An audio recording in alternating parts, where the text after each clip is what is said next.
Bueno.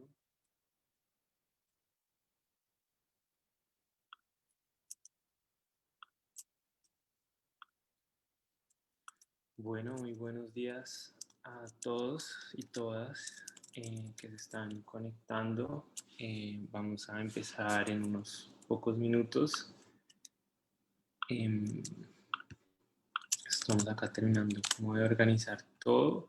Incluso estamos empezando antes, que no es lo muy normal.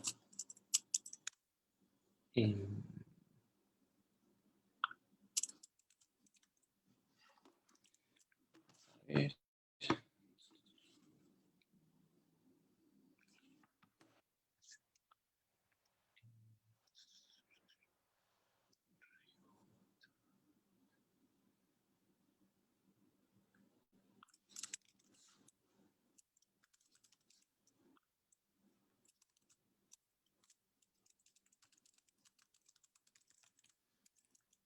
Bueno, ya se está empezando a conectar la gente.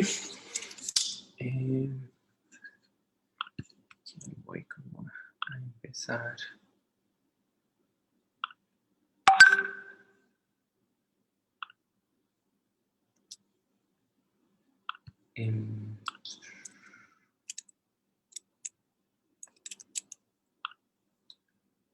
Acá.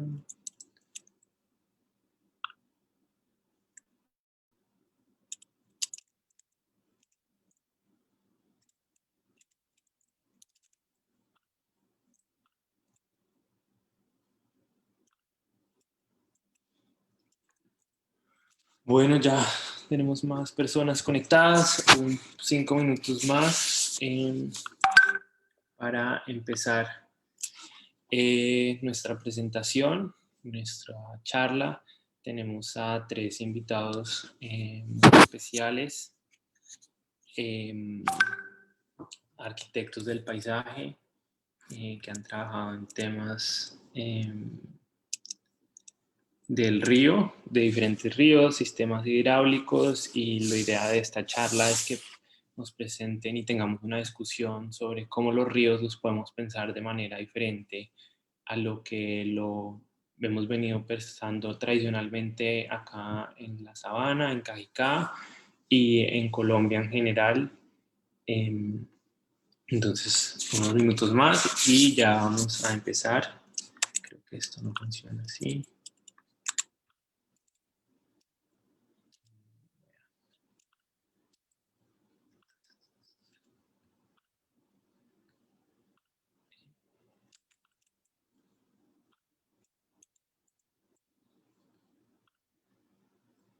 Listo. Podemos hacer una forma aquí. Bueno, ya tenemos más personas conectadas.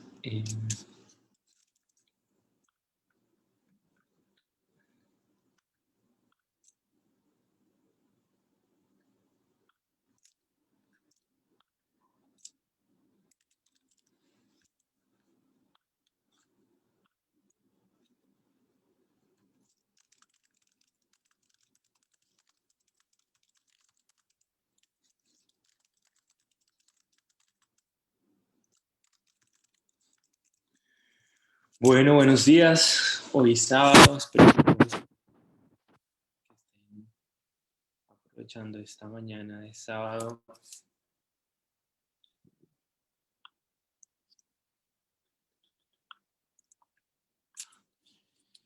Listo, ya. En 2 minutos empezamos. Si tienen algunas, bueno, un poco la dinámica, les voy contando la dinámica de esta charla. Alejandra y yo vamos a presentar al principio nuestro trabajo en público. Vamos a presentar a público como espacio independiente en Cajicá. Luego presentaremos el trabajo que se ha hecho sobre el río Bogotá con el grupo del Festival del Río de Bogotá. Y luego le daremos la palabra a nuestros invitados Melissa, Roberto y Simón, que son arquitectos del paisaje.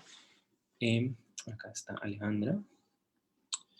Y de ahí ellos presentarán unos proyectos sobre el río Bogotá, no, sobre diferentes ríos que tienen sistemas hidráulicos interesantes, que piensan la inundación y problemas de manera interesante, y no son problemáticas que, digamos, los paran, sino se vuelven problemáticas que son oportunidades de diseño. Y luego tendremos una discusión sobre los proyectos y cómo los podemos pensar en el caso del río Bogotá. El chat está abierto, los leemos para que si tienen preguntas, comentarios. Hola Aleja, ¿cómo estás? ¿Cómo va todo? Hola Enrique, muy buenos días. Qué bueno verlos. Bienvenidos a todos los que se están conectando. Esperando un rato más a que las demás personas se conecten para este buen conversatorio con gente experimentada, con un buen conocimiento en temas que nos pueden enriquecer a todos para aprender algo muy importante en lo que se viene con el río. Todos hablan de problemáticas y nos quejamos un montón, pero hoy vamos a aprender a trabajar sobre los problemas para generar soluciones. Entonces, esperemos a que se conecte un poco más la gente. En pocos minutos les vamos a comentar con Enrique, público, lo que hemos venido haciendo, el gran proyecto que es. Y nada, súper atentos. Cualquier pregunta nos pueden escribir por el chat. Súper bienvenidos a todos y pues esperemos un momentico más a que se conecten las demás personas para contarles lo bueno que tenemos en público para compartir con ustedes y pues con estos grandes participantes en este conversatorio. Sí, para los que, digamos, no me conocen, soy Enrique Cabellier, soy arquitecto e investigador y soy el fundador de Público. Público es este espacio independiente en Cajicá que busca conectar a los ciudadanos en la construcción de sus entornos, del municipio, de los entornos construidos, pero también de los entornos naturales, y juntos crear proyectos que nos ayuden a participar en, digamos, esta construcción del municipio a través de proyectos, a través de reuniones, a través de políticas públicas, uniéndonos con más personas. Y les presento acá, a los que no la conocen también, a Alejandra Hernández. Ella es la directora de Público, ella es la que está encargada de el día a día del espacio, la que ha estado súper pendiente de todo el tema de la huerta, que ya les contaremos, y los que quisieran participar o les interesa venir a nuestro espacio, pues ella es la que está ya todos los días en las tardes de 2 a 7, 8 de la noche. Y si tienen proyectos, ideas, pues súper invitados. Si quieren venir a conocer, si quieren venir a tomarse un café, si quieren venir a conocer la huerta, nuestra fachada, súper invitados a todos y todas. Bueno, yo creo que no siendo más, son ya las 10, muy, muy puntuales, podemos ir empezando. Entonces voy a empezar a compartir la pantalla. Si quieres, Alejandra, nos vas contando como de Público y qué hemos venido haciendo.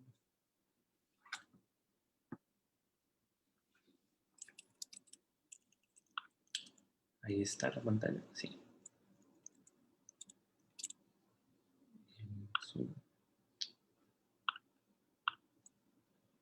Creo que estás muteada, Aleja. Ya. Perdón, sí, ya, buenos días. Muy buenos días para todas las personas que se conectan en este momento a este gran conversatorio. Nos conectamos desde Público. Público es un espacio que nace en el municipio de Cajicá, un espacio que no le pertenece a nadie en particular, sino a todos. Público es un proyecto que nos permite estar abiertos a escuchar al municipio, a todas las personas, a la construcción. La expresión es totalmente libre, es totalmente abierta. Nuestras únicas fronteras son el respeto. Nace este hermoso proyecto con Enrique. Coaccionamos como ciudadanos, me permite participar, soy la directora y hemos forjado cosas muy bonitas en muy poco tiempo. Tenemos claro que las cosas son un poco difíciles de manejar a cómo va el mundo hoy en día. pero nosotros estamos acá para escuchar, para entender a la gente, ser muy objetivos y entender las problemáticas que en este momento se están presentando. Hace 2 meses más o menos con Enrique y varias personas más estamos participando en investigaciones. Una de ellas es el río Bogotá. Para los que no conocen, Cajicá es un municipio que en este momento tiene aproximadamente 110.000 habitantes. Tiene dos fuentes hídricas importantes, dos de ellas. Una, Río Frío, y la segunda, el río Bogotá. Hoy vamos a hablar del río Bogotá. En este momento están ocurriendo cosas grandísimas en público, como ustedes pueden ver. Hemos coaccionado con artistas independientes del municipio, músicos, cantantes, chicos de teatro, tenemos una huerta comunitaria, coaccionamos con un vecino de al lado y nos damos cuenta que sí podemos trabajar en equipo, no importa de dónde venimos. Lo hacemos con el ánimo de trabajar sobre lo que ya está en el territorio, más o menos, de más en el paso de este conversatorio con don Enrique les vamos a contar un poco más al público, pero ahí vamos, investigando problemáticas y buscando soluciones. Obviamente las soluciones no están en la mano, pero tenemos claro que si hacemos las cosas con disposición, con mucho amor y con toda la tranquilidad del caso, en serio, de querer hacer algo por este mundo, pues lo intentamos. Y uno de esos pasos es escuchar a personas expertas en los temas para que nos digan, bueno, listo, usted tiene un problema, ahora, ¿cómo lo vamos a solucionar?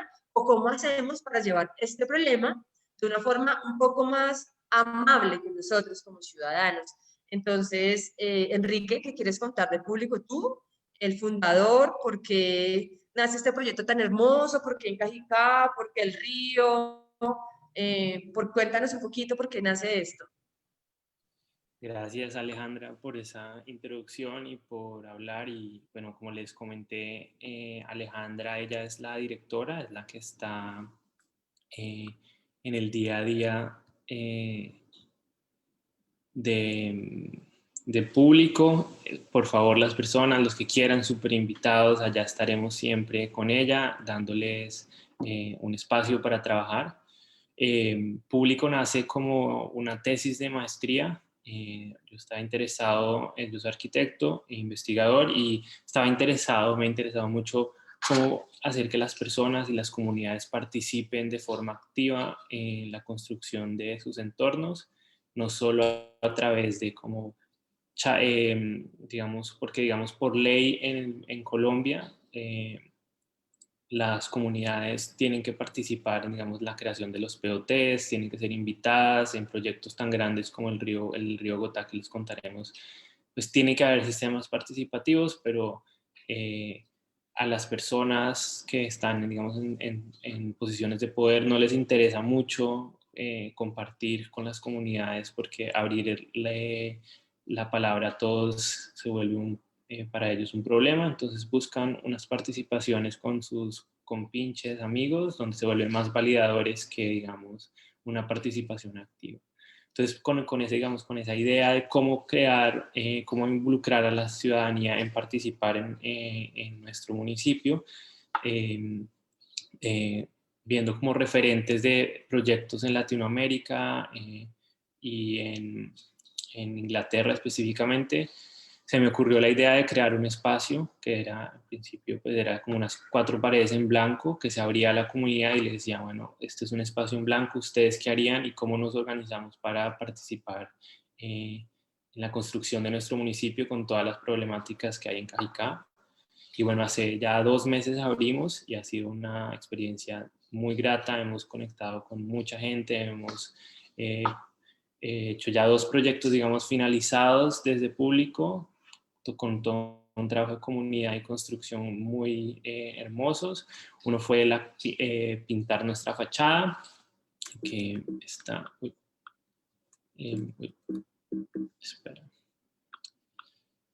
Esta fachada que la pintamos con un grupo de artistas, con Edison, con Camilo, con Nicolás, y fue un proyecto súper lindo. Esto fue en el marco de la clausura del Festival de Juventudes que apoyamos. El otro proyecto que tenemos, que ya está en un proceso que va terminando es la primera, digamos, etapa de siembra, es nuestra huerta comunitaria, donde hemos sembrado una cantidad de plántulas, donde la idea es compartir con ustedes, con la comunidad, las plántulas, saberes, todo el tema de cómo encontramos como esta tierra que estaba abandonada en este espacio, y la transformamos como en tierra productiva a través de abonos, de cuidarla, de regarla. Y bueno, eso es todo el trabajo que Aleja pues, ha llevado mucho, muy bien.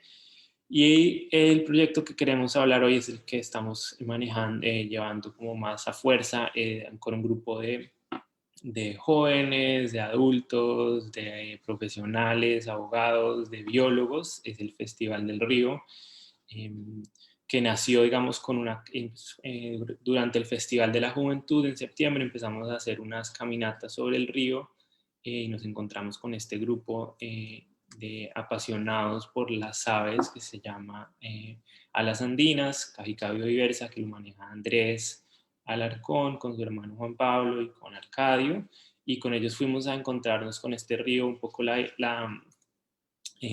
bueno, esto es una de nuestras reuniones como grupo, pensando de cómo nos vamos a organizar para trabajar juntos. Esto es en público.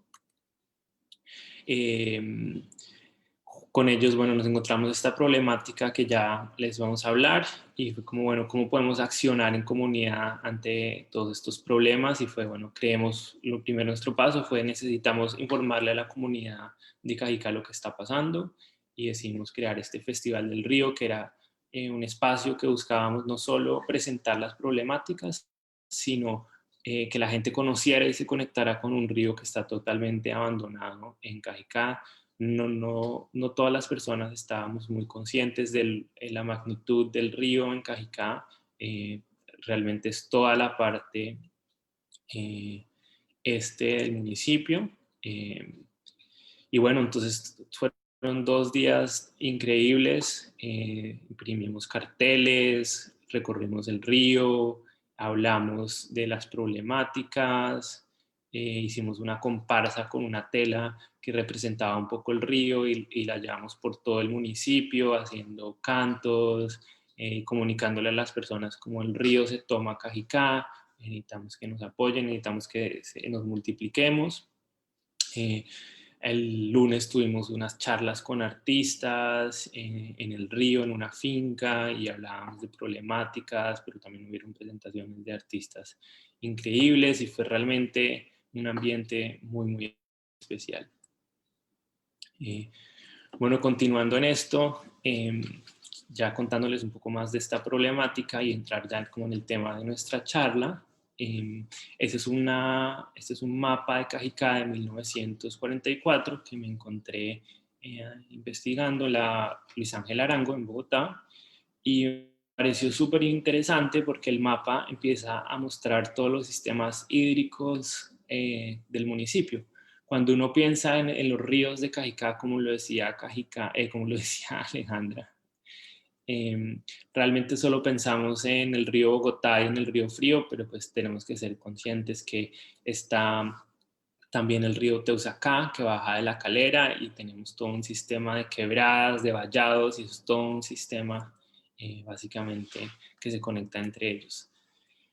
Y por eso, empezar a hablar que tenemos que pensar a nuestros ríos no como líneas, sino como sistemas. Este es nuestro río Bogotá. Cuando uno piensa el río Bogotá, se imagina pues un caño que huele feo. Realmente es un ecosistema, aunque está muy débil en las partes que se conserva, es un ecosistema hermoso, lleno de biodiversidad, con unas plantas increíbles. Esas son fotos que toman Andrés con su grupo de alas andinas, digamos, todos estos aves increíbles que se encuentran y llegan desde Canadá y Estados Unidos en estas épocas de migración de aves. Acá en el fondo no se ve muy bien, pero bueno, todos son huecos donde duermen y habitan los curís. Todas estas aves. Entonces encontramos en nuestra primera caminata fue este ecosistema tan rico que necesitábamos más bien preservar y conservar y mostrárselo a la comunidad. Pero en esa caminata también nos encontramos pues esta problemática que nos afecta a todos y es el proyecto de adecuación hidráulica que está llevando la CAR. Es un proyecto que lo que busca ellos es, pues dicen ellos es prevenir las inundaciones del río como pasó en el 2011.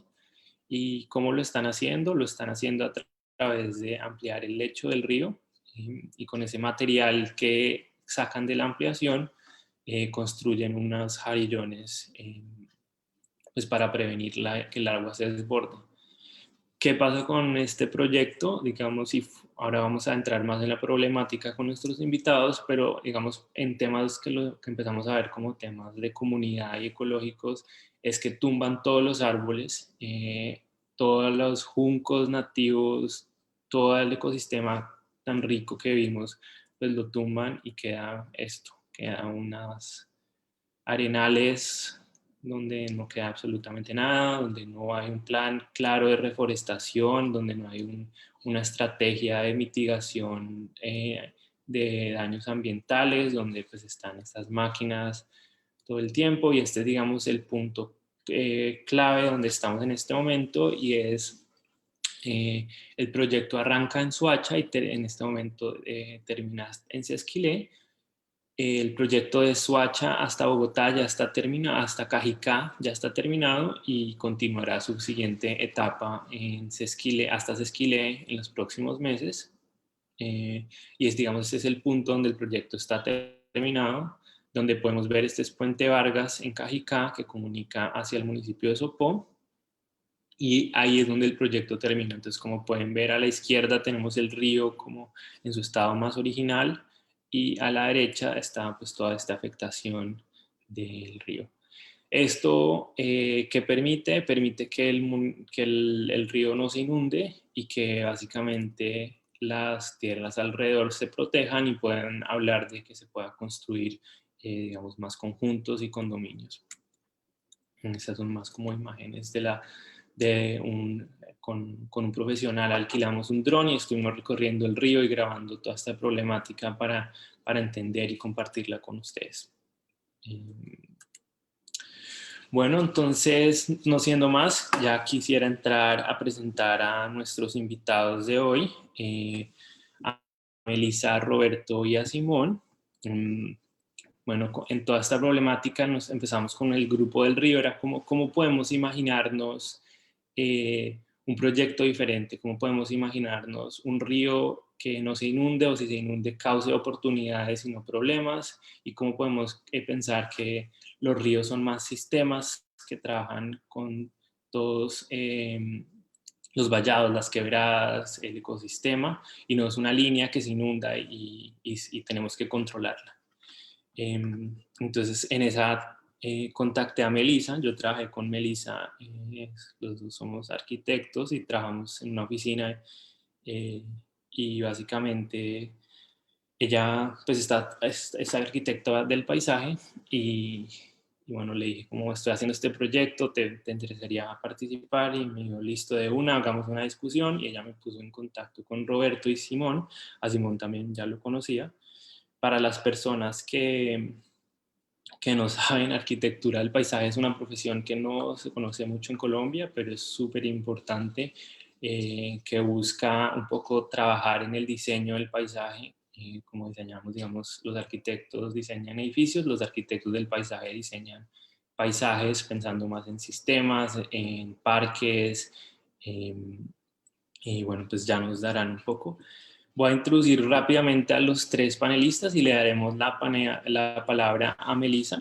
Entonces, Melissa es máster en arquitectura del paisaje de la Escuela de Diseño de Harvard y arquitecta de la Universidad Pontífica Bolivariana de Medellín.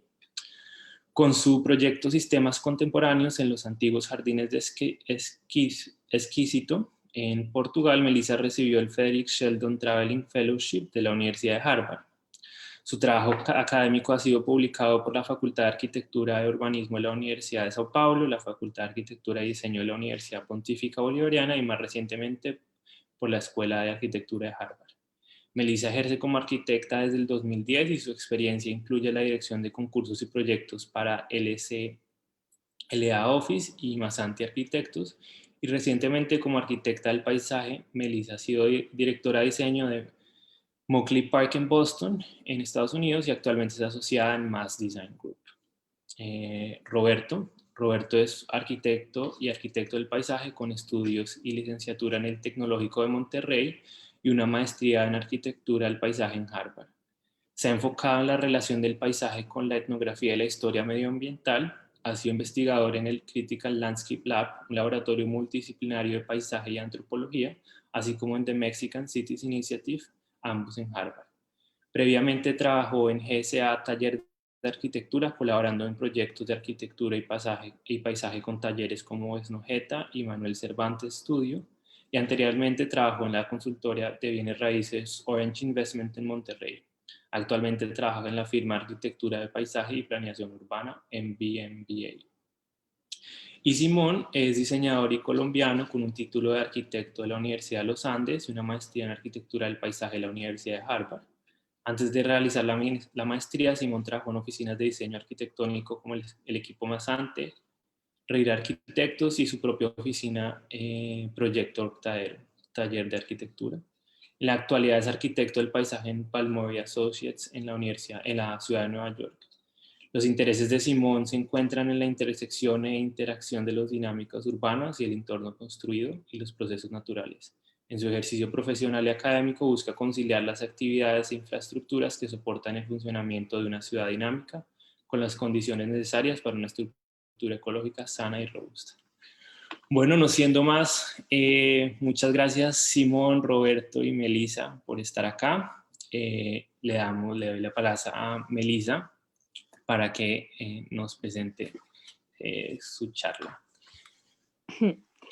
Gracias a ti, gracias Enrique y gracias Alejandra. Y felicitaciones por este proyecto, que son muchos proyectos de público.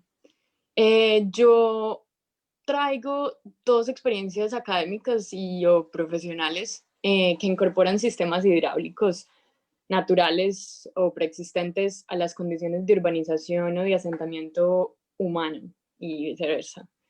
En todo caso, lo construido y lo preexistente, que es llamado natural, se sobreponen, se mezclan, los límites son borrosos, sobre todo porque cambian todo el tiempo. La primera es muy antigua, que es el sistema hidráulico en las terrazas de esquisto. Esquisto es un tipo de roca, yo no sabía antes de ir a Benfeita. Es en Benfeita, en Portugal. Es muy antiguo, es más o menos del siglo XI, o los asentamientos urbanos comienzan en el siglo XI en este punto. Y el otro todavía está en etapa de diseño, y la construcción quizás va a empezar en el 2022 o 2023, pero bueno, COVID y otras cosas creo que están cambiando el rumbo de todos estos proyectos, pero en el primero fue un trabajo más de investigación y de trabajo con la comunidad, y en el segundo de diseño. Si pasas a la siguiente. El primero, el de Benfeita. Mi trabajo específicamente en la Sierra de la Estrella. Comienzo estudiando un sistema de terrazas que fueron reveladas por los incendios del 2017 en Portugal. Siguiente.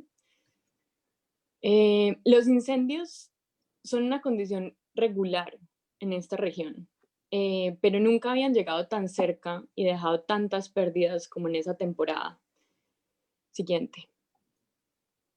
Al final de todo este estudio, nosotros entendimos que estas terrazas son simplemente la parte más visible de un sistema hidráulico muy complejo, muy, muy complejo.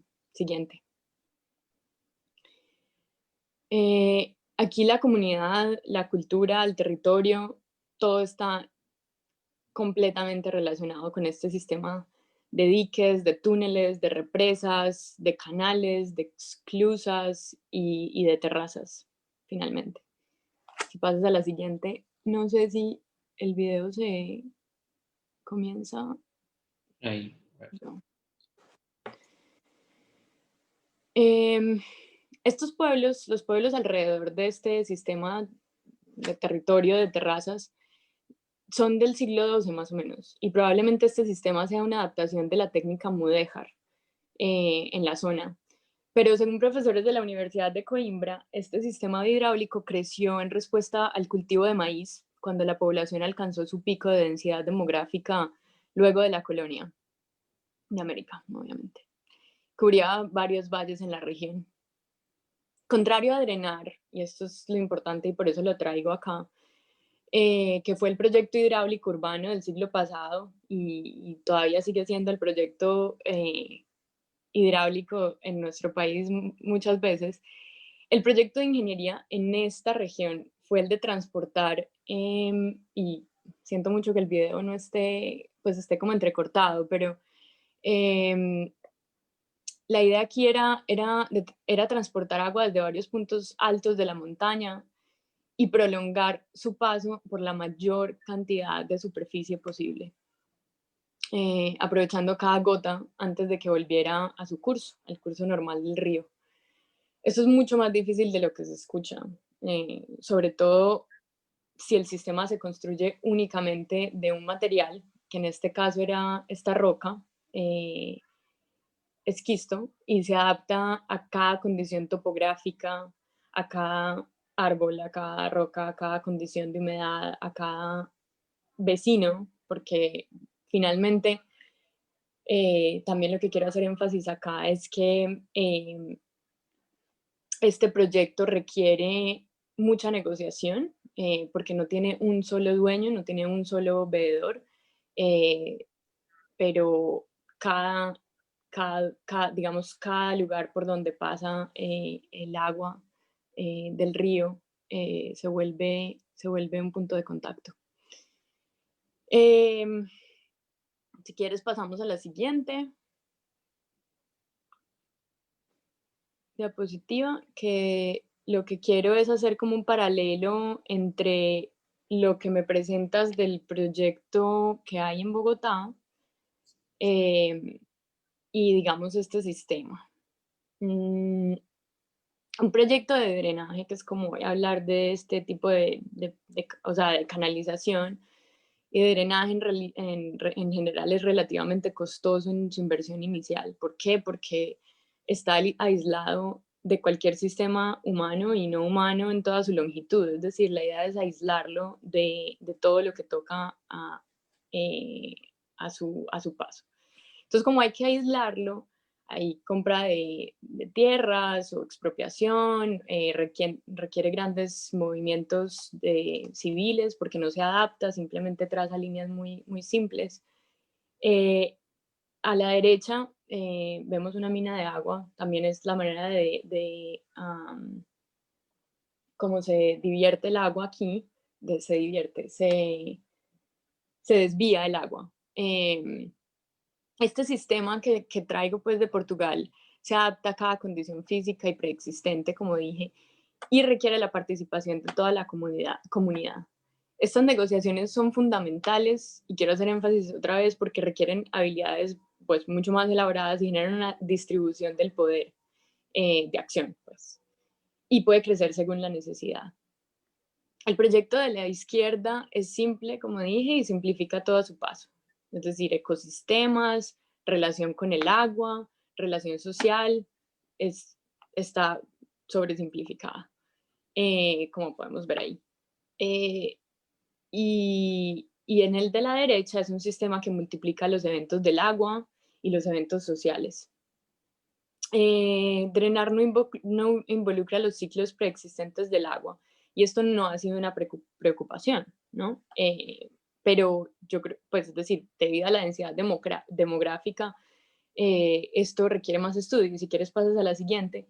Yo estoy intentando aquí como resumir un poco como estos pensamientos. En el lado izquierdo está otra vez este proyecto de drenaje, en el lado derecho es el proyecto que, bueno, es decir, yo lo encontré en Portugal, pero no sé, los incas, es decir, en Sudamérica también un proyecto de drenaje parecido, solo que este lo conozco con más detalle.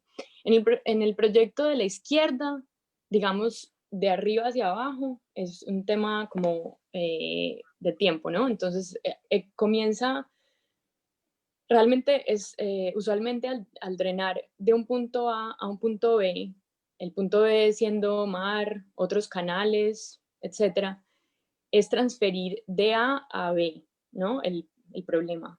Y si en B no existe poder, el problema se acumula y eventualmente, como vemos aquí, al final se acumula, se acumula, se acumula, y lo que termina pasando es desastre, y luego podemos problematizar la palabra desastre, y se termina encontrando un punto C, al cual trasladar otra vez el problema. Entonces siempre estamos como trasladando el agua, trasladando la basura o trasladando todo tipo de cosas que van con el agua.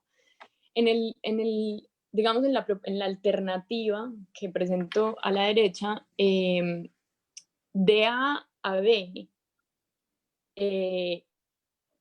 lo que se intenta es filtrar, multiplicar, producir y reintegrar el agua. Reintegrar, llámese árbol, llámese cultivo, llámese, sí, alimento, los animales, etcétera, porque estas terrazas, digamos que tenían muchas evaporación o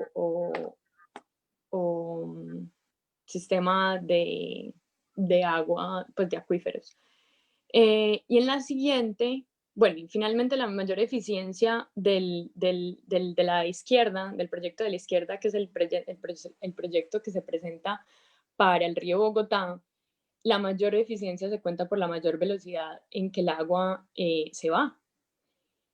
Y esta es yo creo que una de las mayores diferencias es que en la alternativa de la derecha la mayor eficiencia se cuenta por la mayor cantidad de agua que se integra en el camino.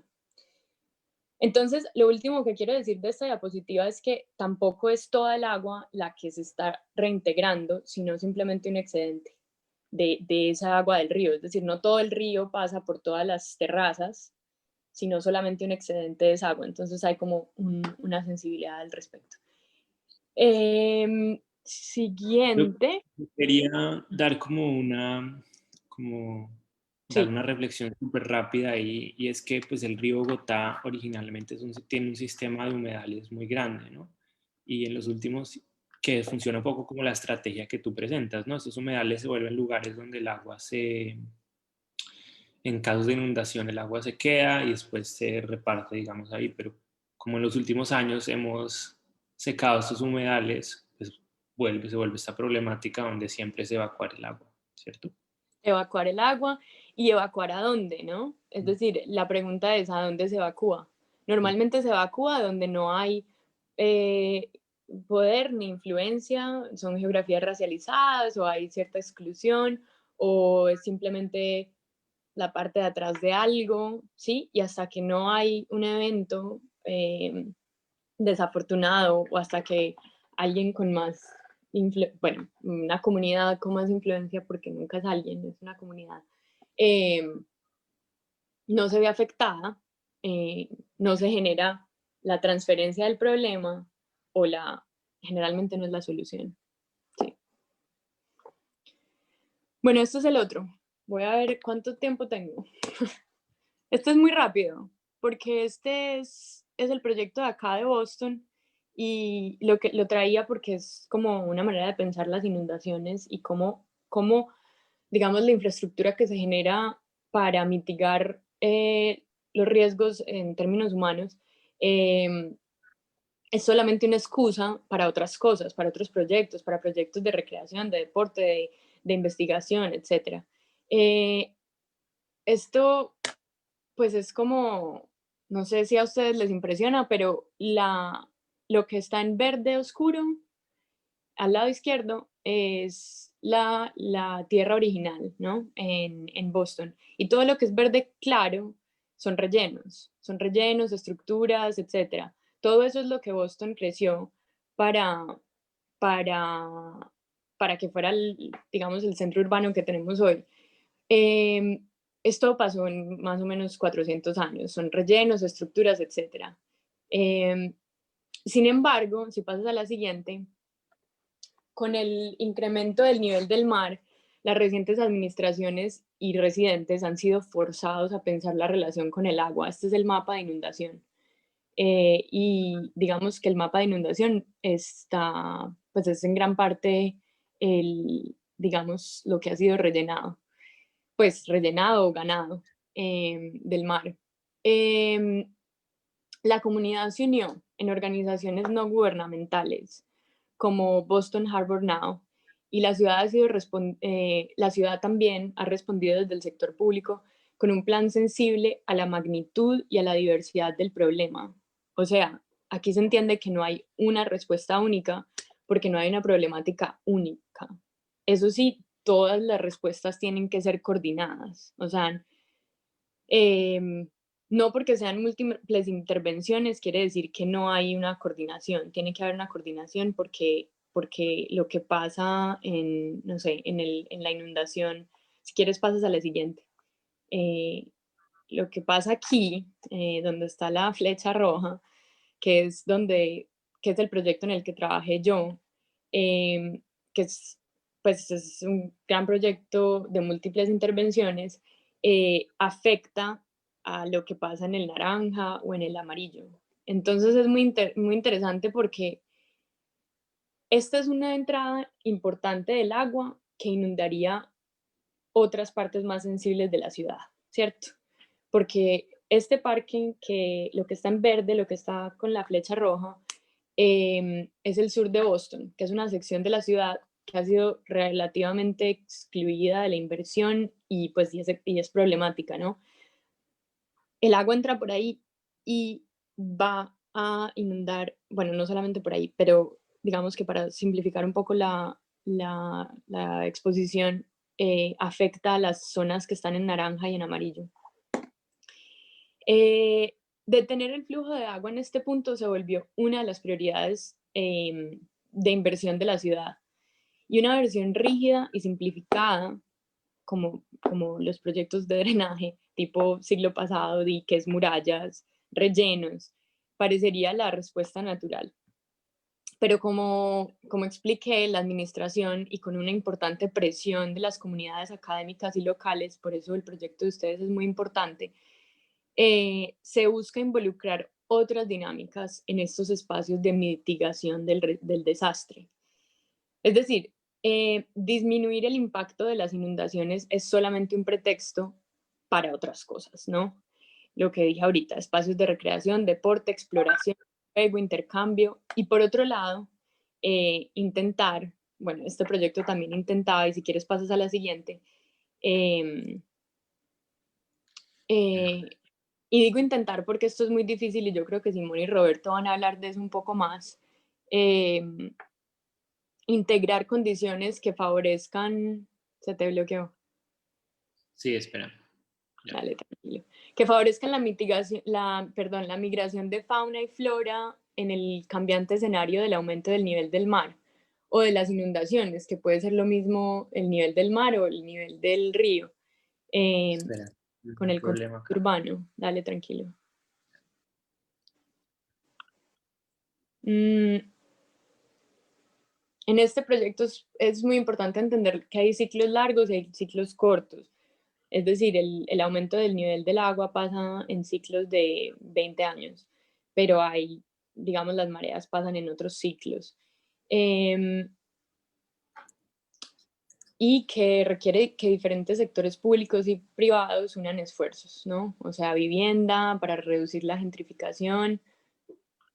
Está bien. Si quieres pasas a la última, porque la última es bueno, si quieres, la anterior es simplemente para mostrar que la ciudad de Boston, esto es una captura de pantalla de la ciudad de Boston, de la página de la ciudad de Boston, donde se, ¿cómo se dice? Se remarca, ay, se, se muestra pues todo el borde del agua como zona de inversión inicial, pues de inversión más importante del momento.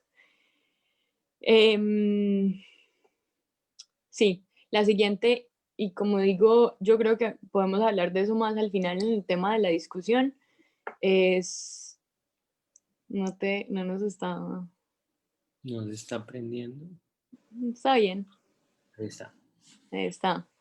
Son un tema de migración de especies. Es muy complejo. Tiene que ver con los niveles, tiene que ver con la temperatura del agua, tiene que ver, y esto, digamos, es la diferencia entre un borde rígido y un borde más suave o más, donde posibilita la,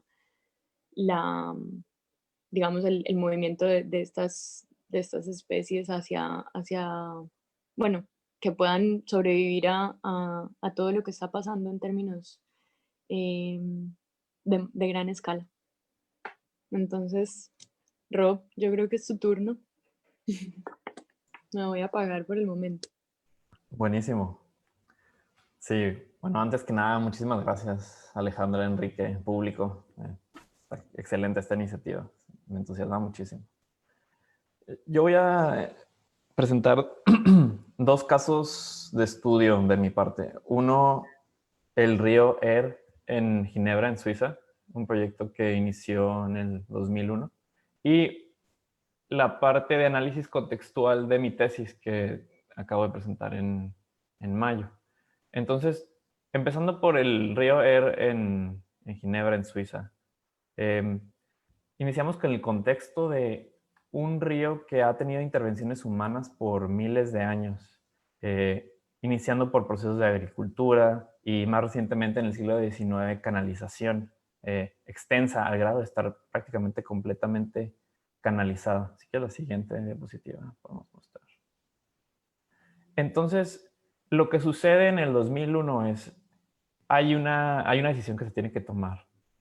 O se hace un proyecto de restauración donde se trata de revertir toda esa historia entretejida entre lo natural y lo humano hasta volver a tener una réplica, una semblanza de lo natural, o se va por un camino donde no se niega el elemento humano, la estructura humana, esa historia compartida, y se trata de integrar los dos. Y de manera muy inteligente deciden irse por la segunda. A mi opinión, creo que era el acierto. Tiene sus problemáticas que veremos más adelante. Y lo que rige el proyecto es una comprensión de cómo los ríos están en constante transformación. El límite entre lo que es río y no es río siempre va cambiando.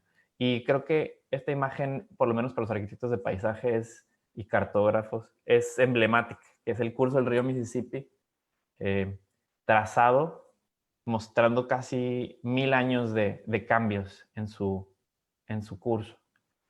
Y creo que es esencial entender esa parte de cómo funcionan los ríos, de cómo funcionan estos sistemas, ¿no? Entonces, eso lo toman como su eje rector del proyecto. Y si quieren, podemos pasar a la siguiente imagen. Y más que proponer revertir a una réplica de lo que era antes de que existiera la intervención humana, que es casi imposible después de capas y capas de intervenciones, más bien toman este eje del cauce del río y se empieza a proyectar una serie de intervenciones, en este caso, estos rombos en la cama ancha del río al lado del canal. Y se empieza a pensar que si hacen eso a lo largo de los 5 kilómetros que es la intervención, van a poder establecer una resistencia al mismo río para que el río sea el que vaya transformando y diseñando su cauce. Entonces proyectan de manera muy, muy bella, muy elegante la intervención inicial, que es el trabajo del arquitecto de paisaje, y son las intervenciones en... Sí, le vamos a cambiar la que sigue, si quieres. En el lecho ancho del río, si ven del lado izquierdo está la parte canalizada y en el lado central está la intervención sobre la primera capa de sedimento del río, y más adelante a la derecha está el terreno agrícola.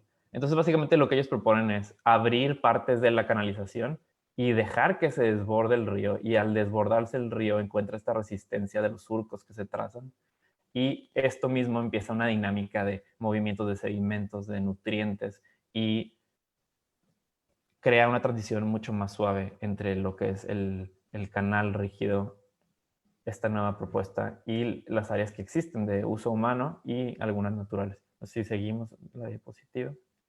Aquí podemos ver en esta imagen el proceso, cómo la intervención humana es bastante puntual, se desencadena un proceso.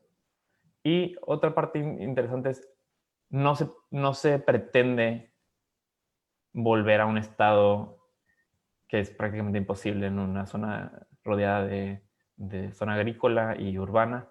Entonces, más bien es entretejer el medio humano y el medio natural con estas diferentes intervenciones, algunas más rígidas, algunas más arquitectónicas y otros momentos más naturales. La que sigue. Y en esta imagen tomada un año después me parece que un año después de que se termine el proyecto, nos muestra cómo se mantiene el canal con intervenciones puntuales bastante arquitectónicas, pero ya se ve donde se desborda el río y empieza a trazar su propio cauce y permite que haya una integración mucho más rica, mucho más integrada de los diferentes procesos. Siguiente, por favor. Aquí nos hacemos un poquito más zoom out y empezamos a ver cómo el paisaje de las realidades de Europa, y creo que también lo podremos hablar de Latinoamérica, difícilmente va a ser naturaleza o lo que podremos problematizar ese concepto, pero difícilmente va a ser un medio homogéneo. Va a haber agricultura, va a haber espacios urbanos, va a haber infraestructura, va a haber pequeños espacios de bosque de viejo crecimiento. Entonces, creo que la gran riqueza de este proyecto es justo eso, de poder integrar esas diferentes capas de existencias, de preexistencias, y buscar un proyecto que lo pueda negociar. Ahora, lo que es bien interesante aquí es que ellos ya canalizaron su río hace 100 años. Ya vivieron lo que es la contaminación, ya vivieron lo que es todos los problemas que implica una rigidez de la infraestructura, y ahora invierten cerca de 50 millones de euros para volver a una conciliación entre lo que son los procesos naturales y el medio urbano. Entonces, creo que nos abre la pregunta de, ¿realmente tenemos que llegar a eso, volver y luego gastarnos muchísimos recursos cuando podríamos desde antes anticipar, ¿no? Y el otro tema sería que la implementación bastante vertical de este tipo de proyecto y con una sociedad tan homogénea como la Suiza, creo que son cosas que no reflejan la realidad latinoamericana. Ok. Esta siguiente es un análisis contextual de lo que fue el sitio de mi tesis, y es en un ambiente muy distinto de Colombia y también muy distinto de Suiza. Es en el desierto chihuahuense, al norte de México, el desierto más grande de Norteamérica. Y es en una ciudad, en la ciudad de Chihuahua, de alrededor de 1 millón de habitantes, para que tengan un contexto. Así que vamos a la siguiente imagen. Donde ahí el reto es en un desierto, en un ambiente sumamente extremo, donde no existe esa abundancia tan grande de agua como en Colombia. ¿Cómo manejas un río que cambia de volumen drásticamente cada año? Entonces aquí vemos que la estrategia que utilizó la ciudad fue canalizar en los 50 de manera muy modernista, muy dura, y ignorar básicamente una parte del río, el río Chubiscar, que es la parte de abajo, y ignorar la otra parte. Básicamente dejarla como tierra de nadie. Entonces, si seguimos la siguiente diapositiva, podemos ver del lado izquierdo el río en su momento con más lluvia, que es en la temporada de julio, septiembre, julio, agosto, septiembre. Y vemos una foto de finales del siglo XIX en el mismo lugar, casi un poco más alejado, de cuando era un río que crecía y su cauce se ensanchaba. Entonces, el reto es distinto, no siempre hay agua, pero cuando hay agua es una crecida muy dramática y arrasa con todo lo que hay cuando está canalizado. Siguiente imagen. Y una particularidad de un río en un ecosistema desértico es que es de los pocos lugares donde hay bosque, donde hay árboles de copa grande.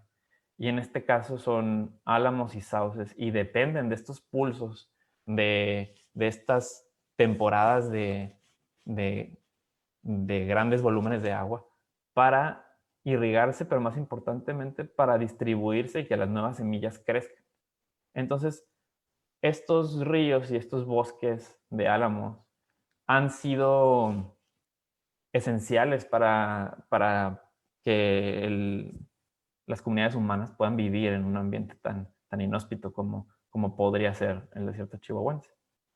Pero al empezar a canalizar el río y también a utilizarlo como una tierra de nadie, donde se vuelve un relleno, básicamente de material de construcción, y ese relleno se piensa que es para controlar el río, lo que genera es una degradación muy profunda de los sistemas. Obstaculiza esa irrigación y obstaculiza esos pulsos, esos grandes volúmenes de agua. Y esencialmente destruye los bosques que son originalmente la base de los asentamientos en ciudades como estas. Entonces, si le seguimos a la que sigue, en el análisis contextual que realicé, lo que brincó muchísimo fue cómo el río es un elemento integrador de múltiples realidades, de la realidad extractiva del territorio que está alrededor de esta ciudad, de la realidad industrial, al ser un vertedero industrial, de la realidad suburbana y agrícola. Entonces, el río es un elemento integrador donde todo lo que existe en su entorno se enaltece, se agudece. Lo vemos como en mayor definición. Siguiente imagen. Y volvemos a ver estos momentos donde no se hace ninguna intervención puntual, determinada, pero que se queda una tierra de nadie y se pierde una gran oportunidad de integración de muchas veces de las colonias más marginadas, de las zonas más vulnerables de una urbe. Siguiente imagen, por favor. Y el río, aunque cuando lo vemos en su momento más degradado, es difícil imaginarlo.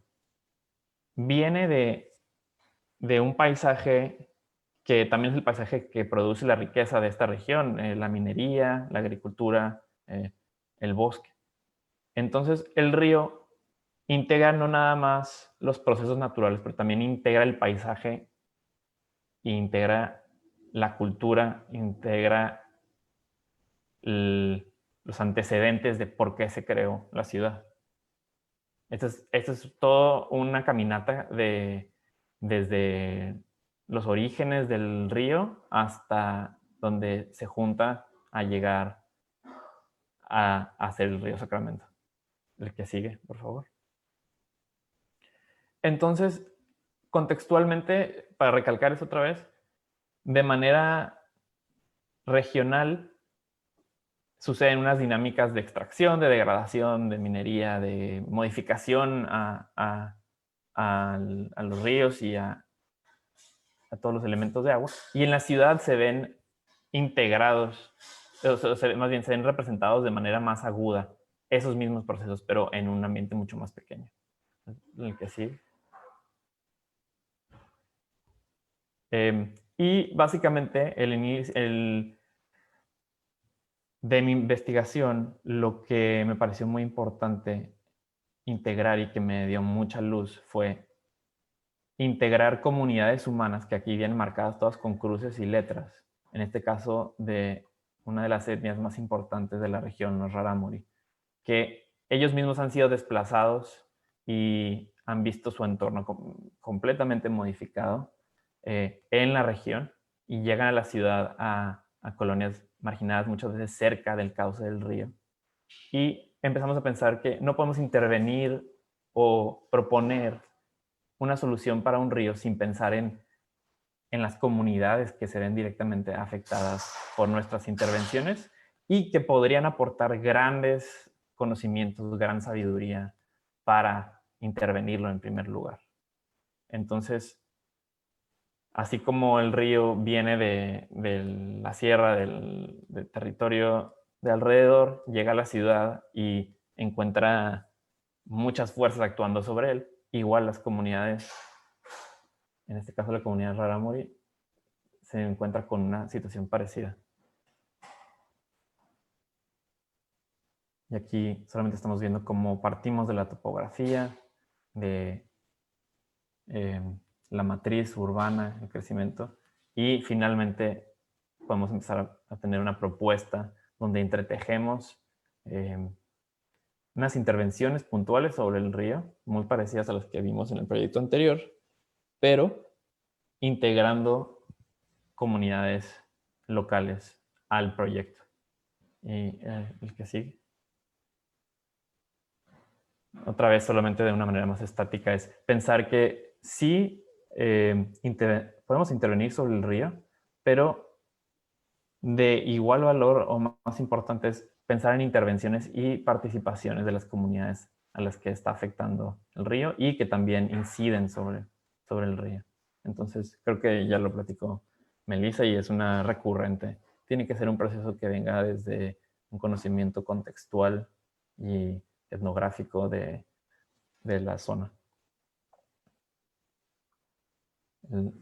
Y aquí es solamente una sección del ecosistema de los bancos del río que, un poco como platicaba Enrique, cuando no se intervienen, hay sucesión plantar, hay, en este caso, álamos de cientos de años, álamos jóvenes, pastos, pastizales, arbustos, que muy fácilmente se empiezan a degradar.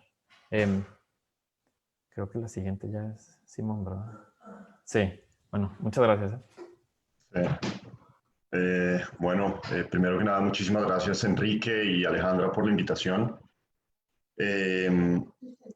Yo les voy a hablar de dos temas principalmente. El primero es el río Jungnanchon en Seúl, en Corea del Sur.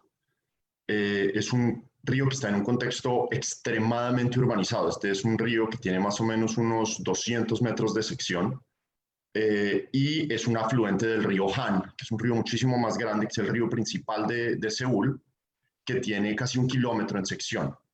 El río Han está totalmente construido, sus bordes han sido endurecidos, y este, que es el afluente un poco más pequeño, que fue en donde yo centré mi proyecto, también ha sufrido, digamos, un proceso de degradación y endurecimiento de sus bordes, pérdida total de las comunidades ribereñas en términos de ecosistema que habitaban originalmente en ese río. Y la idea de este proyecto en comparación con el segundo, que ya se los voy a presentar, básicamente lo que busca es mostrar los esfuerzos que se están haciendo hoy en día por tratar de recobrar algo del contexto natural original de los ríos a unos costos inmensos. Entonces, digamos, lo primero, si podemos pasar a la siguiente, por favor. Entonces, lo primero que surgió en este proyecto fue, este es un proyecto académico, no es un proyecto que, digamos, tenga planes de construirse, pero el ejercicio es exactamente el mismo. Básicamente lo primero que se hizo fue plantear qué era lo necesario para lograr la renaturalización en la medida en la que fuera posible del cauce del río.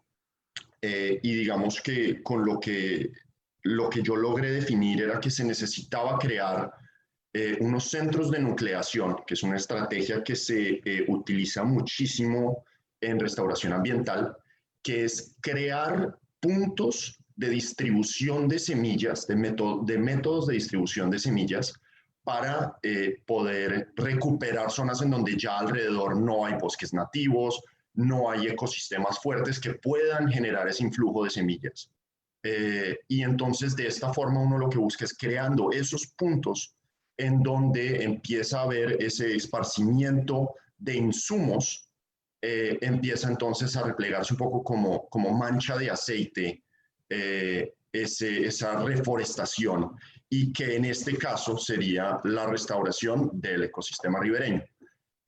Para eso yo hice un mapa un poco de todas las relaciones que tenían que darse, que es el mapa que se ve del lado izquierdo de la pantalla, todas las relaciones que tenían que generarse para poder lograr eso. Y esto es una fracción de la fracción de lo realmente complejo que es un ecosistema de borde de río. Pero esta era la primera iteración para lograr devolver algo de habilidad al río, de recrear y multiplicar todas estas interacciones. Y básicamente el concepto era entonces la creación de, como estamos en un entorno fuertemente urbanizado, nosotros no podemos simplemente cerrar las puertas al río y no generar una interacción del río con los humanos. Y entonces fue el concepto de un parque de borde de río que en vez de tener como objetivo principal el disfrute humano, tenía como objetivo principal la distribución de semillas y como un objetivo que iba paralelo a ese, tenía el del disfrute humano. Entonces empieza el concepto de que uno puede pensar los espacios de la ciudad con más de un solo cliente. No solo los humanos podemos ser los clientes de los proyectos que estemos haciendo a nivel de ciudad. ¿Podemos pasar al siguiente? Aquí hay que poner el video. Gracias, Enrique.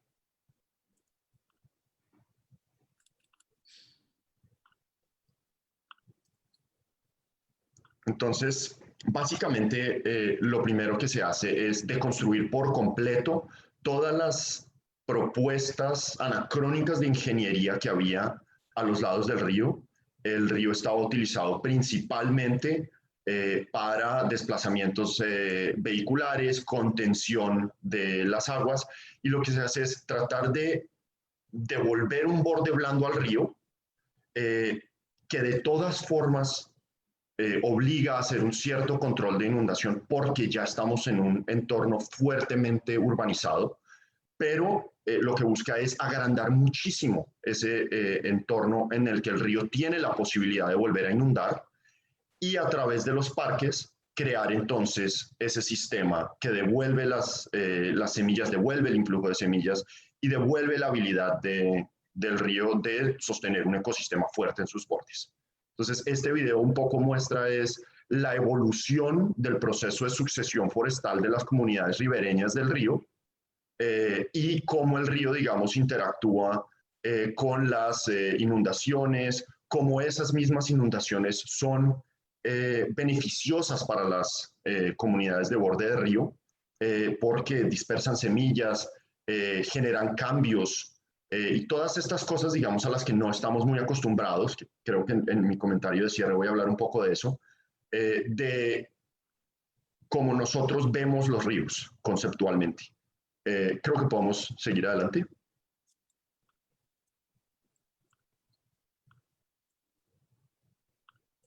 Entonces, esto es simplemente un poco mostrar esa dualidad que, por lo menos en este proyecto, lo que busca es una convivencia entre un entorno construido, pero que esté construido a favor de la multiplicación de los procesos ecológicos. Y si seguimos, es la inclusión de esos procesos ecológicos en el entorno urbano. Y que sí pueden, esas dos tramas, la ambiental y la urbana, sí pueden convivir. Pasamos ahora a un proyecto de un paisajista fabuloso francés que se llama Michel Devin, que hizo un proyecto, esto lo voy a mostrar de forma muy sencilla y espero no estar destruyendo por completo el concepto en mi explicación. Pero básicamente es el río Bordeaux, en Francia, tuvo exactamente igual que el proyecto que les acabo de mostrar, un desarrollo urbano intensivo en sus bordes, en donde del costado izquierdo del río hay un desarrollo, digamos, del centro histórico, de una trama urbana que tiene un valor en términos de la sociedad que habita ese espacio.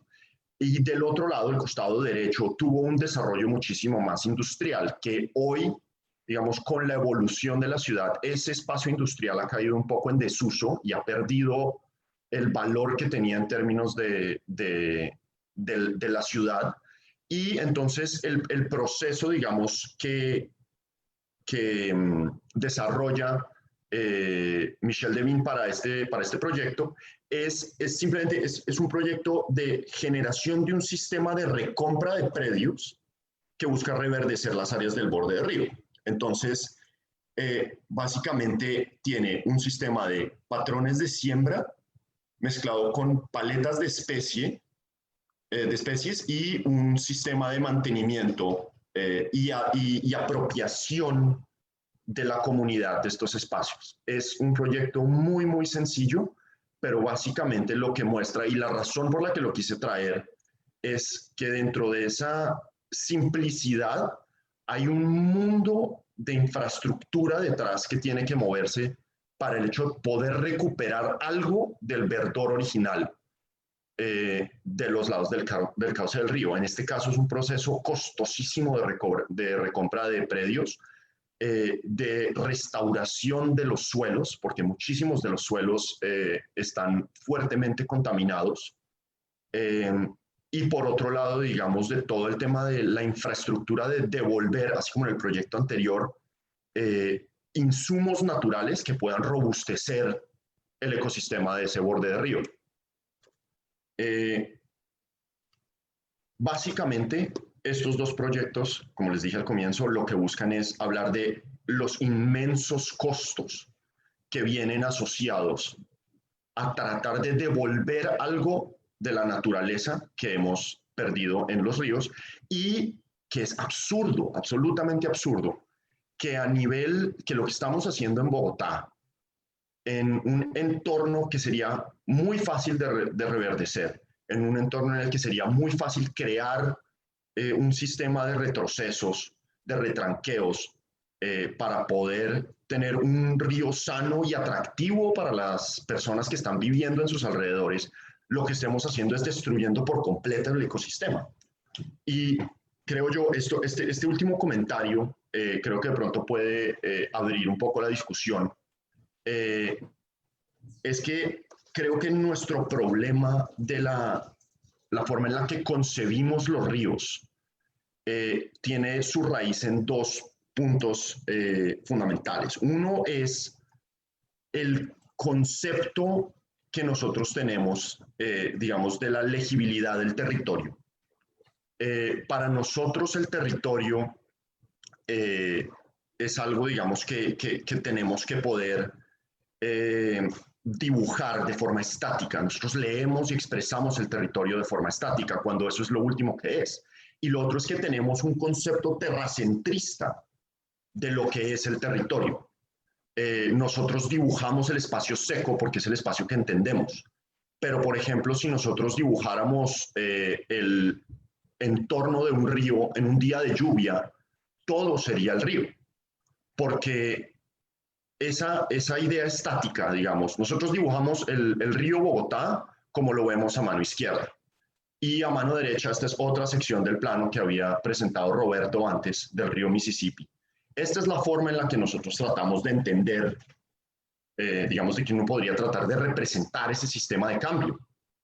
Pero es imposible generar, digamos, un entendimiento por parte del ser humano del territorio si utilizamos este sistema. Entonces ahí estamos en una encrucijada terrible.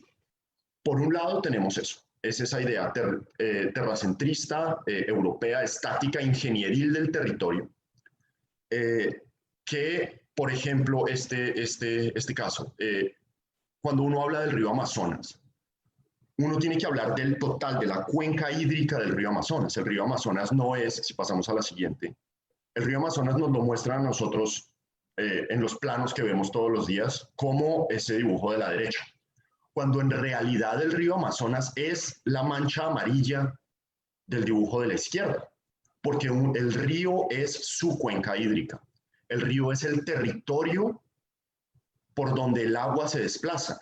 Y lo único que hay en ese territorio, todo ese territorio es río, en donde el agua básicamente se está moviendo a distintas velocidades. Cuando el agua se está moviendo por el bosque, es el río, pero es el río moviéndose a una velocidad diferente. Cuando el agua se está desplazando por el cauce del Amazonas, es el río que se está desplazando a una velocidad mayor. El ambiente húmedo de nuestros páramos, eso también es el río. Todo lo que esté canalizando el agua es en sí el río, y tenemos que dejar de entender los ríos como estas líneas que podemos dibujar de forma estática.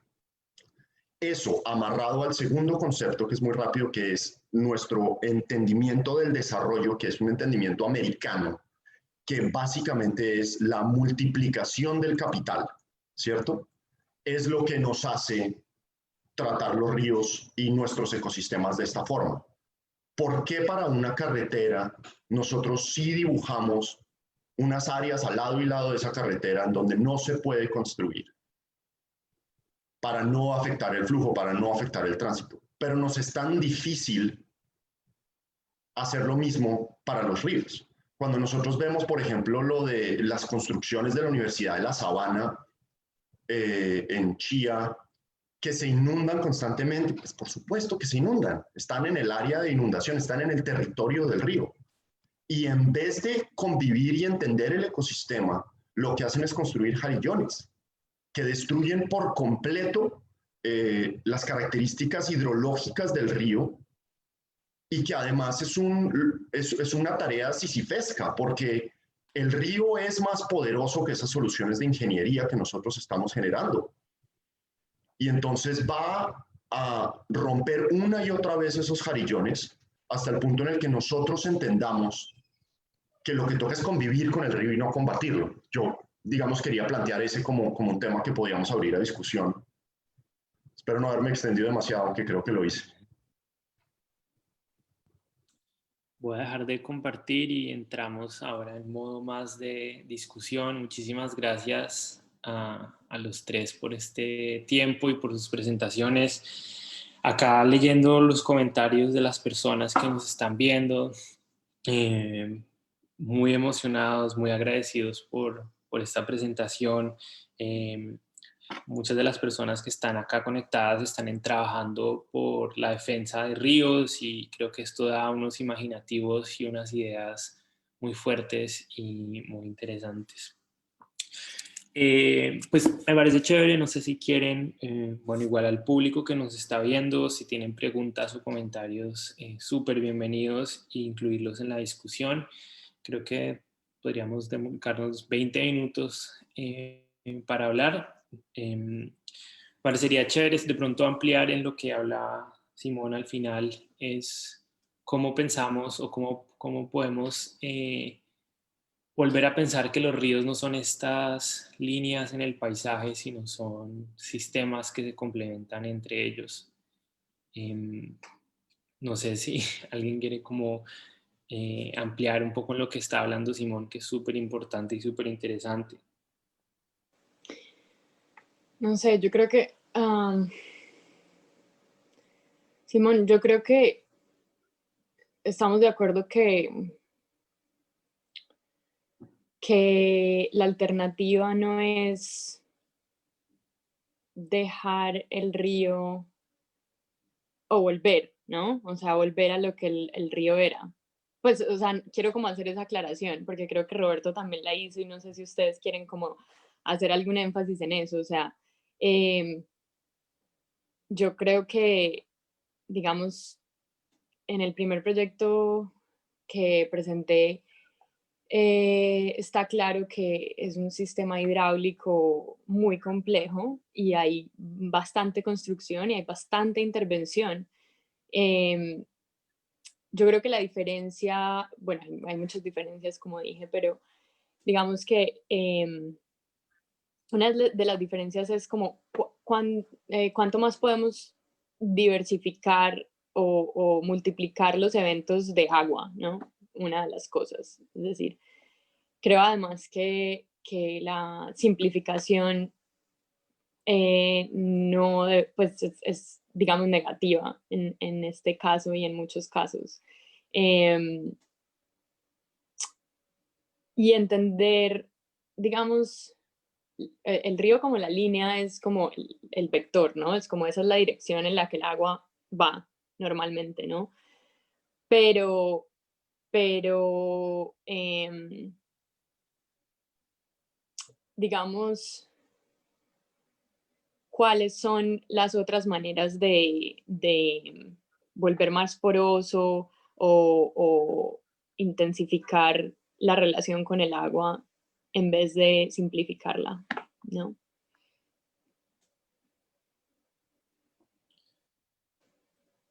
Sí, yo creo que esa idea de, pues que mostraba un poco tu diagrama y es como lo que yo pienso mucho cuando pienso en el río Bogotá, es como, ¿y qué es lo que está pasando? Que en vez de, pues originalmente, digamos, era un sistema y era un poco la imagen que mostraba yo al principio en ese mapa de 1944, donde se mostraba que el sistema hidráulico era un conjunto de humedales, de ríos, de vallados y todos se complementaban entre ellos y eso creaba que, pues que fuera un sistema solo, no solo muy rico, pero se complementa entre él. Entonces, en términos, cuando hay inundación, digamos, crecida del río, no se crece el río, sino se reparten estos sistemas y no crea Ujú. desastres.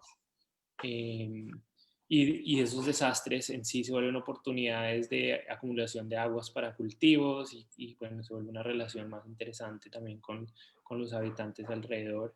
Pero con lo que pasa ahora que se volvió un sistema, digamos, roto, donde los se construyen en los humedales, como en el caso de la Universidad de La Sabana, eh, o se destruyen esas conexiones con los canales, se secan los vallados, pues el río se acumula el agua y pues se desborda de forma que pues, crea este desastre que vimos en el 2011. Acá nos preguntan, para pasar antes a la siguiente pregunta, es que si les gustaría trabajar en el diseño de un proyecto para Cajicá y sus ríos.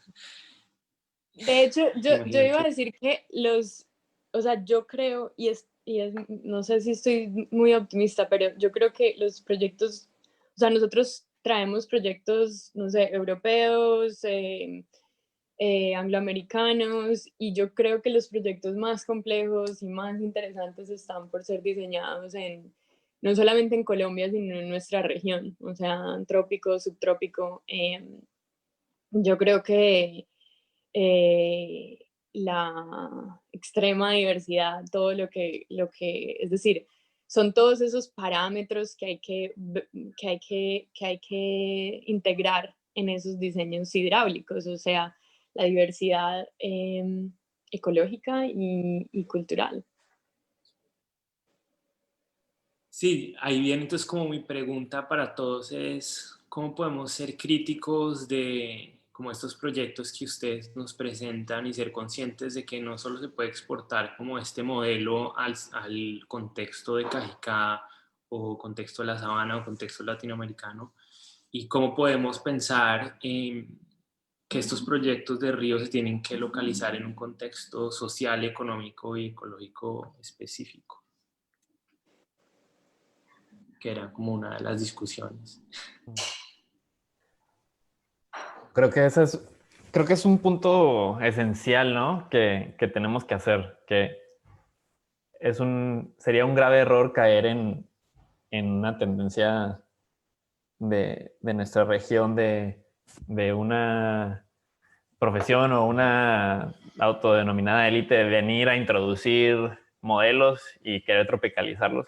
Creo que justo lo que decía Melissa es el meollo del asunto, es la clave del asunto, donde hay tanta riqueza cultural y ecológica en Colombia, en Latinoamérica, que el modelo va a tener que surgir desde ahí. Y mencionaba Simón también que la lógica capitalista y la lógica de negocios de muchos de estos proyectos, tanto canalizándolos como también regenerándolos o modificándolos, sí tienden a la simplificación porque es una manera mucho más sencilla de lidiar con ellos desde la lógica monetaria, ¿no? O sea, es mucho más sencillo hacer un presupuesto para una canalización que para una intervención como la que mostró Melissa en Portugal. Ni siquiera era esa la lógica, ¿no? En un Portugal del medievo, Entonces, creo que ese sería quizá un punto clave, que es, ni siquiera podemos irnos por otro camino donde las soluciones van a salir de las comunidades, y quizá el rol de un profesionista, de un técnico, va a ser estar ahí para cuando se requiera una intervención puntual o una integración a nivel regional, a nivel política pública, ahí estén las herramientas. Pero estoy seguro que pueden expandir mucho esa idea. Y Melissa, sí. yo creo que en relación con lo que decía Melissa, hay un término que se usa, digamos, de forma repetitiva y muchas veces vacía últimamente, pero creo que en el tema que era de donde yo estaba partiendo originalmente, tiene muchísimo peso en el contexto latinoamericano, que es descolonizar la forma en la que percibimos el territorio. Y realmente para nosotros es difícil. Ahorita que estaban preguntando si nosotros quisiéramos hacer proyectos, por supuesto, sería fantástico. Lo que pasa es que nosotros no tenemos el entendimiento del territorio que tienen las personas locales. Nosotros hemos estado en el marco de una educación externa, europea, anglosajona, y aunque tenemos, digamos, también nuestro entendimiento latinoamericano, nuestra perspectiva latinoamericana, y en el caso de Roberto mexicana, nosotros colombianos, estamos, digamos, influenciados por ciertas cosas que serían externas a lo que podría ser un proceso muchísimo más profundo de transformación del río, no solo en su ecología, sino en la apreciación de la comunidad de lo que ese río significa, que era, digamos, una parte muy importante de lo que estaba hablando Roberto en la presentación de su proyecto. Pero yo creo que, Simón, yo creo que de todas maneras sí hay una parte técnica que es aplicable, ¿no? O Sin sea, duda. hay una parte técnica que es aplicable y que simplemente, o sea, hay ciclos hidrológicos, hay ciclos ecológicos, hay ciclos sociales, hay ciclos que se pueden prever y que se pueden diseñar con, ¿no? O sea, creo que de todas maneras la solución no es como, bueno, autogestión de un sistema hidráulico. Yo creo que hay que hacer una diferencia como ahí, ¿no? 100%, 100%. Yo creo que mi comentario viene más ligado a la propuesta o a la pregunta que nos hacían de si nosotros quisiéramos ir, sin duda, pero nosotros solos sin la comunidad, es decir, traer expertise externa sin el entendimiento Ya, local ya, termina simplemente en la aplicación de principios externos. Entonces sí. yo creo que en eso la comunidad y pues las personas que han estado lo suficientemente interesadas para estar durante ya bastante más de una hora oyéndonos a nosotros hablar, ustedes tienen una importancia fundamental en lo que es la transformación del territorio, porque ustedes son los que habitan el territorio. Entonces, sin duda, hay un expertise externo, pero tiene que haber una voluntad de las personas que están en el lugar. Y hay otra cosa que yo quiero como traer como de esa experiencia de Portugal, es que al fin y al cabo el proyecto que sale de la comunidad puede ser mantenido por la comunidad y debe ser mantenido por la comunidad, ¿cierto? Es decir, si la comunidad no está involucrada desde el principio, ¿cómo pensamos que la comunidad va a ser el gestor de ese proyecto? Porque al final el proyecto hidráulico de Portugal dependía del mantenimiento, tanto así que cuando se abandona ese sistema hidráulico por otros fenómenos, es decir, luego podremos hacer otra charla acerca de eso, se abandona ese sistema, la densidad demográfica baja, obviamente, bueno, la población envejece, etcétera, etcétera, pues los incendios bueno, los incendios llegan mucho más cerca de la comunidad justamente por el abandono de las terrazas. Es decir, el sistema hidráulico depende y las comunidades dependen del sistema hidráulico. Están los dos completamente unidos y ese es el problema y la solución, creo yo. Ese es, digamos, para mí como porque no sé, Roberto, si este proyecto en Suiza, o sea, ¿quién gestiona ese proyecto? ¿Es la comunidad o hay una entidad pública que se encarga de gestionar? Porque es decir, pues esto así sea muy naturalizado y todo requiere mantenimiento y requiere, no sé, como... Sí, justo creo que era uno de los puntos criticables del proyecto o para tener cuidado de querer replicar algo así, que es, hay una ciudad tan rica como Ginebra con una institución con instituciones ya muy integradas, con unos impuestos altísimos, con una población bastante homogénea y profesionalizada. O sea, ahí es como muchas de las variables que justo pueden enriquecer un proyecto como el que estamos discutiendo no son las mismas y se vuelven y son menores, ¿no? Entonces, creo que es una solución que funciona para su realidad y está tomando, o sea, está aprovechando esas condiciones que podrían hacerla aburrido, no tienen la misma riqueza de voces, pero creo que sí, sin duda no podríamos, o sea, pretender importar algo así sería crearse una versión menos lograda. Y creo que por lo menos en México, y yo veo mucho que los errores que se han cometido en México todavía no se cometen o se están apenas cometiendo en Colombia en algunos casos. O sea, quizá no siempre hay cosas que ustedes tienen la vanguardia completamente, pero en algunos casos, y lo veo en lo ecológico, todavía en Colombia se ve la esperanza que está sucediendo cosas como estas, que hay un pensamiento crítico, que hay foros y hay grupos de interés que están resistiendo lo que en México no necesariamente se ha podido lograr en el tema hídrico. También tienen una gran riqueza, ¿no?, hídrica que es invaluable, ¿no? Como cada día lo vemos más.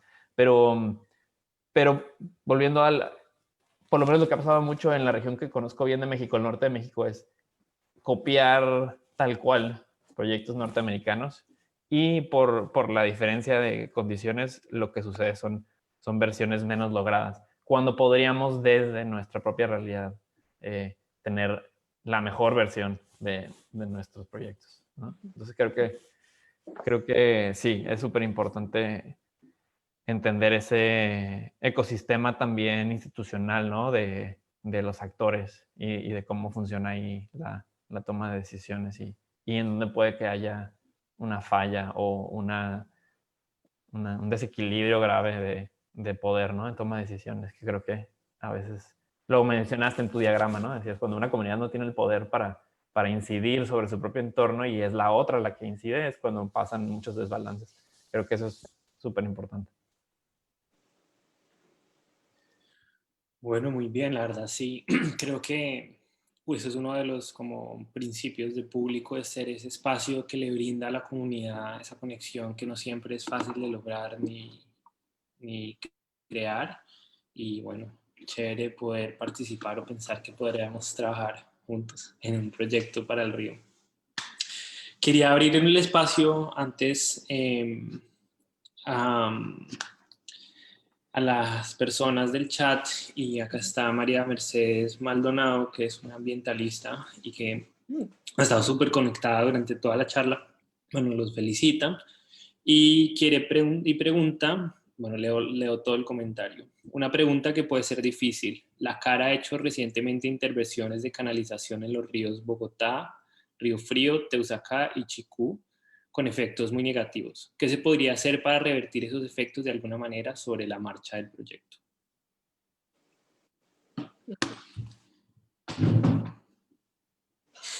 Sí, muy difícil, pero no sé, habría que ver qué se ha utilizado, o sea, desde al fin y al cabo nosotros somos diseñadores, entonces nuestro material es, bueno, todas esas superficies, habría que ver cuál es la sección, la geometría, el material, la velocidad del río, em, todo eso es el insumo para entender si hay una posibilidad. No sé si Roberto y Simón tengan algún otro comentario. Yo creo que, otra vez, no creo que no hay una solución para todos los problemas. Es decir, cada río y cada segmento del río es distinto y hay que entenderlo de manera como particular, como parte de un sistema más grande.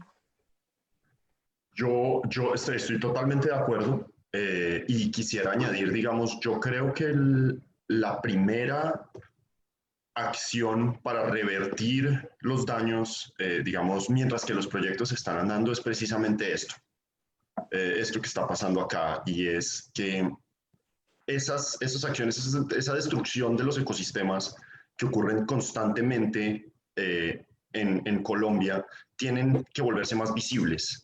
Porque, como decías tú, Enrique, al comienzo esto ocurre, digamos, a puerta cerrada y en donde primero se mueven unas cantidades de capital gigantesco para hacer unos proyectos que van en detrimento del patrimonio de los bogotanos, de las personas de Cajicá, de las personas de Chía, de los colombianos. Y creo yo que el primer paso es hacer visible lo que se está haciendo y es que se entienda, digamos, que acciones como estas no hacen de la CAR unos amigos del medio ambiente, sino unos enemigos de nuestros ecosistemas. En este sentido, es decir, no quiero generalizar, pero esta acción específica es muy clara en términos de qué busca beneficiar, y no es el ecosistema, no es, digamos, las comunidades naturales alrededor del río. Como desde el punto de vista del diseño, yo creo que hay muchísimas cosas que se pueden hacer. Es decir, hoy nosotros hicimos una muestra pequeñísima de la cantidad de esfuerzos que se están haciendo en el mundo entero por renaturalizar los ríos.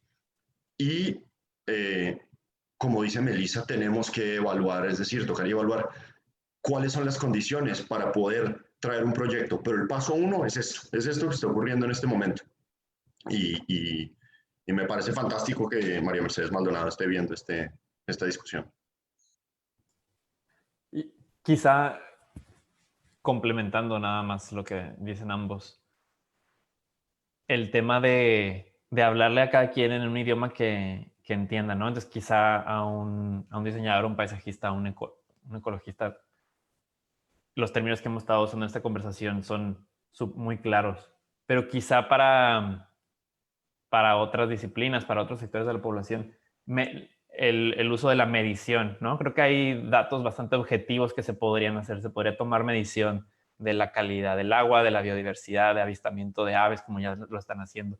Hay muchos parámetros que se pueden convertir en datos duros, que no me gusta para nada esa definición, pero si alguien, si un economista, si un funcionario público, si cierto sector de la población que piensa de esa manera muy numérica, todo se tiene que cuantificar y tiene que mostrar en gráficas, se puede hacer. Tenemos el conocimiento para hacerlo, para tomar esas mediciones y para hablarle a cada sector desde lo que ellos entienden. Incluso si viéramos el impacto económico de estas acciones a largo plazo en cuanto a potencial desarrollo de comunidades, turístico. Hay manera de que se logre explicar el impacto real de este proyecto a diferentes sectores, ¿no? Entonces podríamos empezar con eso, con una comunicación muy clara y diversa según los sectores con los que queremos interactuar.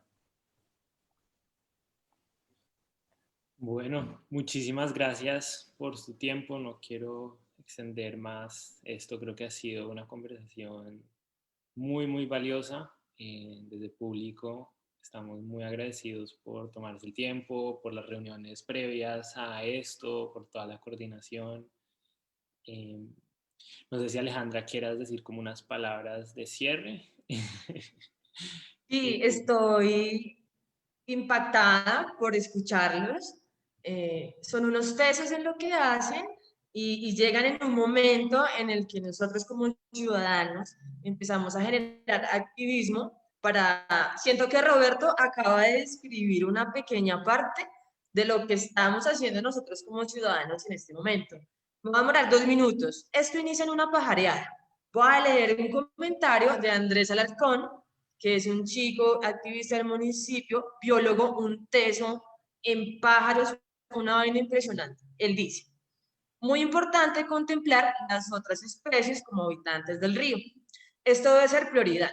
En el caso del río Bogotá, es uno de los pocos hábitats diversos de la sabana y nuestro deber es conservar esas capacidades. Hubo un festival de juventudes, entonces nos unimos con otros equipos de trabajo y con público. Fuimos con Enrique a pajarear. En una mañana, como en 3 horas, ¿verdad, Enrique? Nos enamoramos del río. Cuando nos muestran la problemática, empezamos como a coaccionar, nos motivamos y nace esto. Cada uno de ustedes tiene un proyecto distinto en distintos lugares del mundo. Cada uno trabaja de distinta manera, son diseñadores. Sí, yo me siento muy feliz y voy a hacerles una invitación para que vengan a Cajicá, vengan a público y se tomen un café, hablemos y si se puede hacer una próxima reunión para mostrarles todo lo que tenemos identificado, seguro va a salir algo maravilloso. Afortunados somos de poder escucharnos. Qué afortunada me siento de haber conocido a Andrés, a su familia, a público y a Enrique, para hoy tener un grupo de ambientalistas que se están motivando a cuidar el río. Sí, es Cajicá, es el río Bogotá, pero es nuestro, súper rápido. Esto me motivó un montón. Mi mamá me contaba, mis papás, mis abuelos usaron el río, lavaban la ropa en el río, comían del río, con cultivos y un montón de cosas. Ahora no se puede, pero ¿por qué irrespetarlo de esta forma? Miren, hoy me voy motivada. O sea, ahorita tengo unos apuntes, empezando por el tema de las semillas, que como, qué vaina tan maravillosa poder uno aplicar eso en el territorio, en serio. Cada uno de ustedes tiene cosas muy importantes que si se unen, pues pucha, la rompe uno acá. Pero es una motivación increíble. Muchas gracias por haber aceptado la invitación, Enrique, por traerlos. Es que yo soy sorprendida, yo estoy sin palabras, muy feliz de haberles escuchado. Muchísimas gracias, mucha gente conectada mucho tiempo. Eso quiere decir que vamos con todo a seguir adelante con el tema de la protección, no solo al río Bogotá, sino a todos los ríos y a seguirlos ahora ustedes para entender mejor sus proyectos y copiarse una que otra idea, ¿no? Y pues súper bienvenidos a público. Como le digo a todos, tenemos wifi y cafecito. Cuando quieran venir, súper bienvenidos. Bueno, muchísimas gracias por la invitación a ambos. Ha sido muy, muy gratificante esta conversación y yo creo que muy productiva. Mil gracias. Buenísimo. Gracias por todo. Felicitaciones y ánimo. Aquí estamos igual de inspirados por ustedes y delicioso también compartir el panel con estos dos grandes arquitectos del paisaje.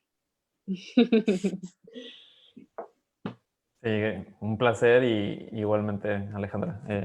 Entusiasma mucho ver este tipo de espacios y como dices, creo que puede ser el inicio de colaboraciones y hacerlo en comunidad. Hay mucho conocimiento que entre todos suma y da motivos de optimismo. Entonces, muchísimas gracias también, Enrique. Bueno, no a ustedes, gracias a todas las personas que nos siguieron por hora y media y estuvieron súper pendientes, comentando y compartiendo. Seguiremos en contacto y seguro haremos más cosas y seguiremos trabajando por nuestro río. Bueno, gracias. Chao. Chao.